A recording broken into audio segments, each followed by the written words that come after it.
something that used to talking to Drs. Jeffries and Thompson. And Dr. Jeffries, before we end the show today, let's give the two of you an opportunity to, you and Dr. Thompson, the opportunity to take the information that we've talked about the African civilization and the impact that it has had and the influence that it has had.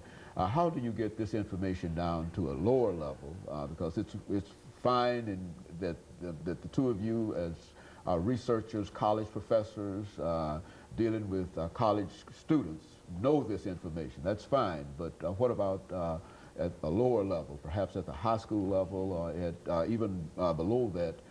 How can this information be disseminated to a wider audience? I think that's one of the great challenges that we face.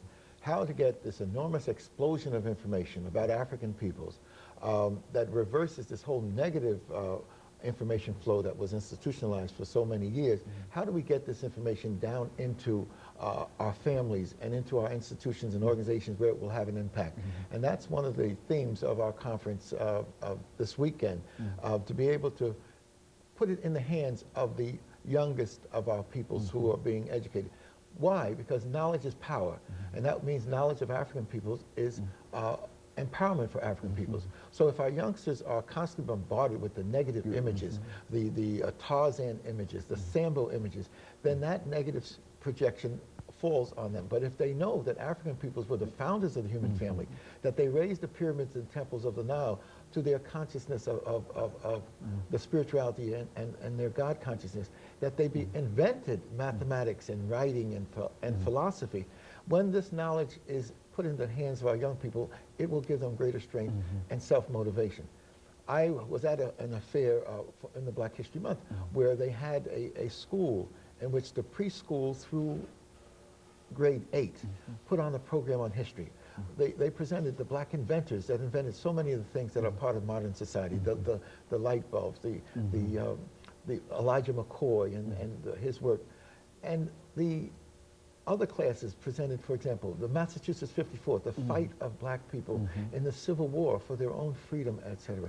So that I saw that this can be done if properly taught, properly trained instructors are available. It can be taught to our people at every grade level. I saw the preschool, I saw the first, second, third grade, the 8th grade actually implement a curriculum of this enormous truth of African world studies.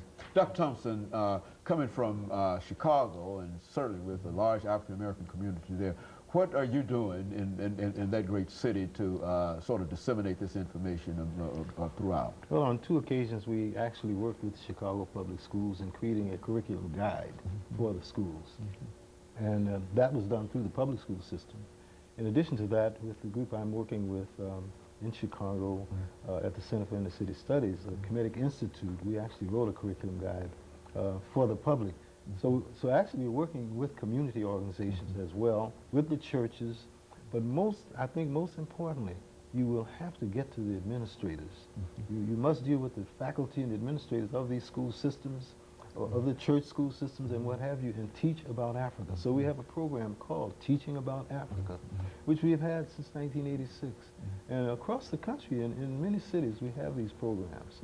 But the thing about being a member of the Association for the Study of Classical African Civilization, we have these regions. So therefore, wherever you go, the West, the East, the Midwest, or the South, we have communication with each other, and we're working with schools and actually bringing forth all of this information about Africa. The other thing is we cannot leave out the large, growing African communities coming from Nigeria, Ghana, Ethiopia, Eritrea, and all those places, South Africa, Zimbabwe, in Chicago, in Illinois, in Michigan, in New York, and what have you. Here in so now linking up with these organizations, these groups, I would consider to be most important. Very good. And of course, I think that in order to do this, Dr. Jeffries, this requires quite a bit of resources from organizations like the organization that you have. And what are you doing, and how do you reach out in order to get people to support what you're doing financially? Well, fortunately, we are self-funding. and the contributions made to our organization. Scholars come from around the country to participate in our various conferences, and we move the conferences around the country. They pay their own expenses, and the purchase of books and other materials, tapes, helps to create the funds of money necessary for us to do the things that we have to do. And so I think it's important for us to understand that it doesn't take a great deal of money. It takes an interest, it takes an effort. The first teacher who opened up the world to me was my mother, and she taught it simply by making sure that the books were properly in place for me to understand myself, and she laid down the foundation for us to grow and develop. So our people have to start to be critical on how they spend their monies. We earn great deals of money, and we have them, but it all doesn't have to go for cars and for big homes. You've got to have a library in that home, and you've got to have your youngsters knowing that they're heading for higher education and for a greater fulfillment of their lives.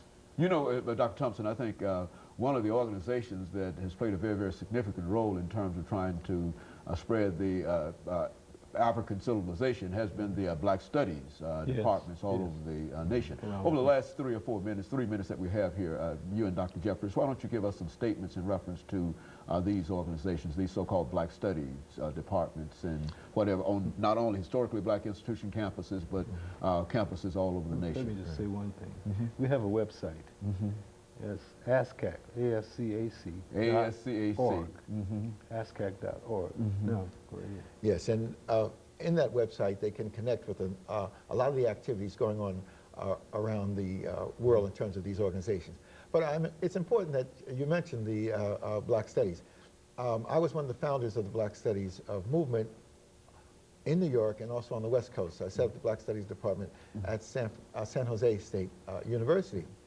And right now, as we speak, the National Council for Black Studies, which was formed in the 70s, just as we formed the Association for the Study of Classical African Civilizations in the 80s when this explosion about the Nile Valley took place, the National Council of Black Studies is meeting in Atlanta as we speak.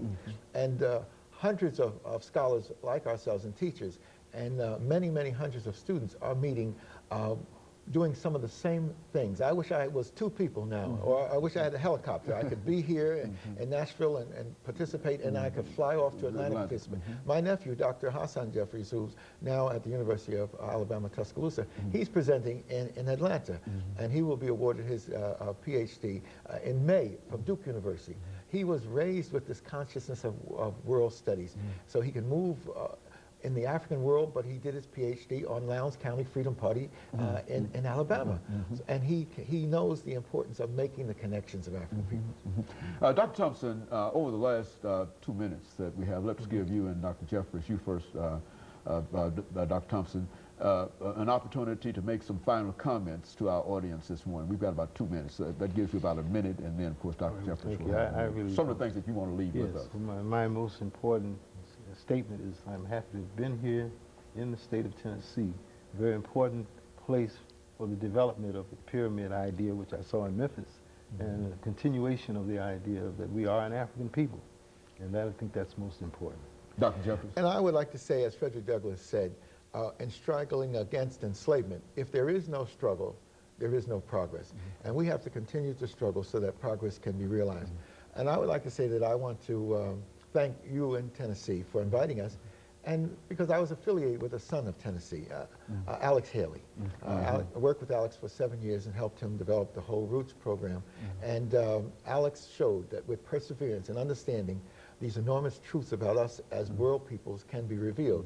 And the whole Roots phenomena is an example of African world studies. And it begins here in Tennessee, where Alex's family gave him the foundation and the interest to allow him to connect with Africa. Over the last half minute, where did you meet Mr. Haley, and say something about that? As I set up the Black Studies Department at San Jose State in California, in San Jose, he was in San Francisco working on the idea for Roots and trying to develop it. And he met some people who, because he had this great interest in reaching into Africa, who knew me and then my experience of going back and forth to Africa many times and studying. So we connected in 1971.